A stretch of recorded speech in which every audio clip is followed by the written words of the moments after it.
Shalom. First and foremost, I want to give all praises, honor, and glory to Yahweh, Bahasham Yahushai, Bahasham Recha Kodesh. Double honors to the elders and the apostles of Great Millstone, and peace and blessings to the elect. And today we're going to go into the book of First Chronicles, the 28th chapter. And David assembled all the princes of Israel, the princes of the tribes, and the captains of the companies that ministered to the king by course, and the captains over the thousands, and captains over the hundreds, and the stewards over all the substance and possession of the king. And they were like the overseers in the house, in matters of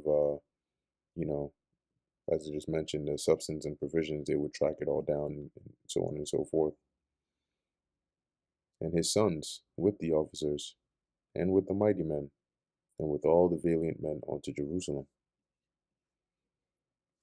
Then David the king stood up upon his feet, and said, Hear me, my brethren, and my people.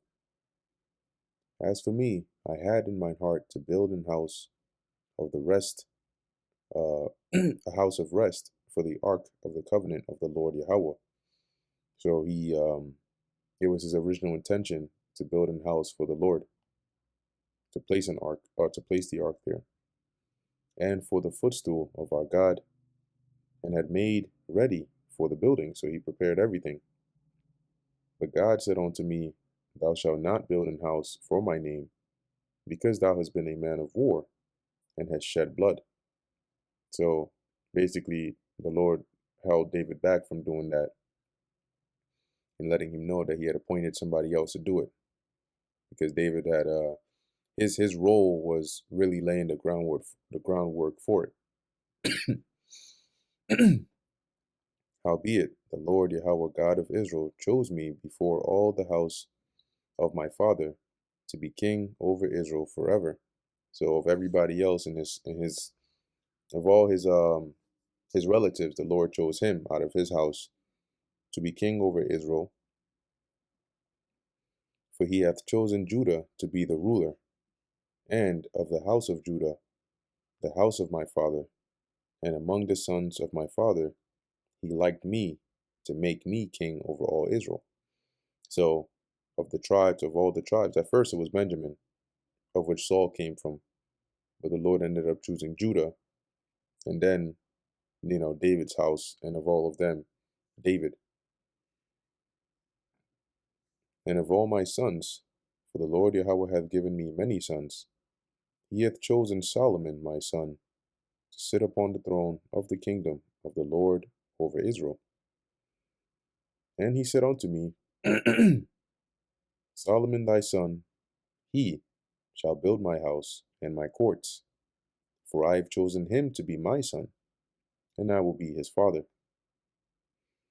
Moreover, I will establish his kingdom forever, if he be constant to do my commandments and my judgments. And when something is constant, it's consistent, it's steady, right? And so if he steadily continues in the ways of the Lord to follow his commandments and his judgments, as at this day, right, as you are doing this day. Now, therefore, in the sight of all Israel, the congregation of the Lord, and in the audience of our God, this is David speaking, keep and seek for all the commandments of the Lord Yahweh your God, that ye may possess this good land.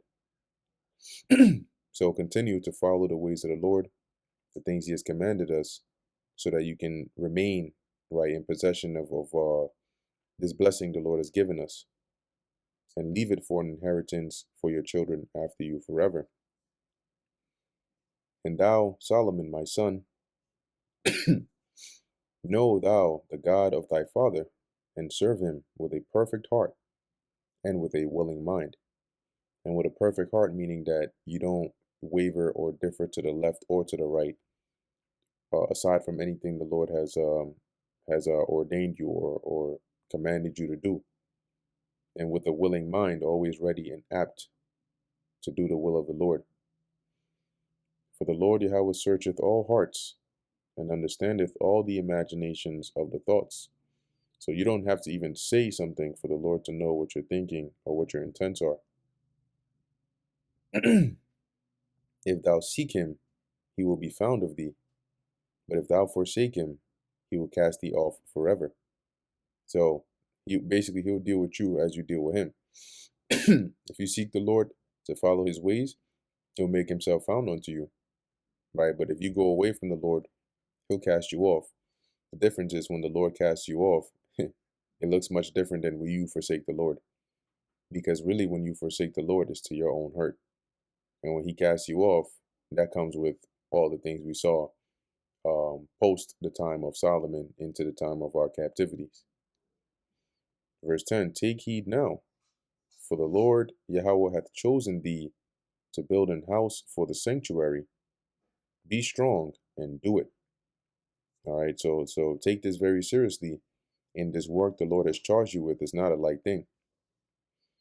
Then David gave to Solomon his son the pattern of the porch, and of the houses thereof, and of the treasuries thereof, and of the upper chambers thereof, and of the inner parlors thereof, and of all the place of the mercy seat, and the pattern, which is the design, the blueprint, of all that he had by the Spirit.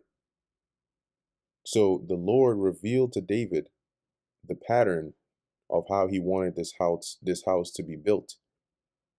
And that's why I said that David had this by the Spirit, and he passed it on to Solomon. And that's why when Solomon, was building the temple, it was according to a particular, blueprint. It was according to particular designs of the courts of the house of the Lord Yahweh, and of all the chambers round about, of the treasures of the house of God, and of the treasuries of the dedicated things. Also for the courses of the priests and the Levites, and for all the work of the service of the house of the Lord Yahweh, and for all the vessels of service in the house of the Lord. He gave of gold by weight for things of gold, for all instruments of all manner of service, silver also for all instruments of silver by weight, for all instruments of every kind of service. So everything that needed to be built, or let's see, prepared for the temple, any instruments, any tools, anything like that that was to be made in gold, David had prepared gold for it. Anything for silver, he had prepared silver for it. Even the weight of the candlesticks of gold, which is the menorah, or at least it's called now, and for the lamps of gold by weight for every candlestick, and for the lamps thereof, and for the candlesticks of silver by weight, both for the candlestick, also for the lamps thereof, according to the use of every candlestick. And by weight he gave gold for the tables of shewbread, for every table, and likewise silver for the tables of silver. So this was basically like the measuring of everything that needed to be made, and how much was needed for each one. Also pure gold for the flesh hooks, and the bowls, and the cups, and for the golden basins he gave gold by weight for every basin, and likewise silver by weight for every basin of silver. And this is why these other nations, when they saw a temple, the temple of the Lord, they were in such, they were in awe. To them, it was, riches, right? That's why they carried away those vessels, at least when the Babylonians came, because this was gold, gold, silver. And for the altar of incense, refined gold by weight, and gold for the pattern of the chariot of the cherubims that spread out their wings and covered the ark of the covenant of the Lord. So this is the design for the altar of incense, which is similar to how the pattern was, as it says, of the chariot of the cherubims, which are like the angels for that design, right? When we go into that in the book of, I believe, Exodus, it goes into the design of the angels, or of the ark, really. Verse 19, all this said David, the Lord Yahweh made me understand in writing by his hand upon me, even all the works of this pattern. So the Lord revealed it to David, right? And then had him write it down, which is interesting because the Lord did the same for Moses, right? But and had him write it down, right? Note down the pattern. This is going to be of gold, that's going to be of gold. This is how the altar should look. This is how the temple should be designed, and so on and so forth. And David said to Solomon his son, be strong and of good courage, and do it. Fear not, nor be dismayed. Don't be discouraged. For the Lord Yahweh God, even my God, will be with thee. He will not fail thee, nor forsake thee, until thou hast finished all the work for the service of the house of the Lord Yahweh. And behold, the courses of the priests and the Levites, even they shall be with thee for all the service of the house of God. So I've already set up, and as David is saying, right, and appointed courses and lots for the Levites to serve in this house. And there shall be with thee for all manner of workmanship every willing, skillful man, right? So when it comes to the actual designing and making of these things, crafting it, we already have people prepared for you for any manner of service. Also, the princes and all the people will be holy at thy commandment. So you have everything, materials, the people, everything. Now, just go ahead and fulfill it, complete it, and build that temple for the Lord. And you can see this is something that David really, really like. That's why I said it was in his heart to do, right? He really wanted to do this. And that's why, at the very least, him not being able to build it himself, he set up everything down to the T so that all Solomon had to do was implement this. And that brings us to the end of First Chronicles, the 28th chapter. Lord willing, that was edifying to the elect. In closing, I want to give all praises, honor, and glory to Yahweh, Bahasham Yahweh Shai, Bahasham Recha Kodash. Until next time, Shalom.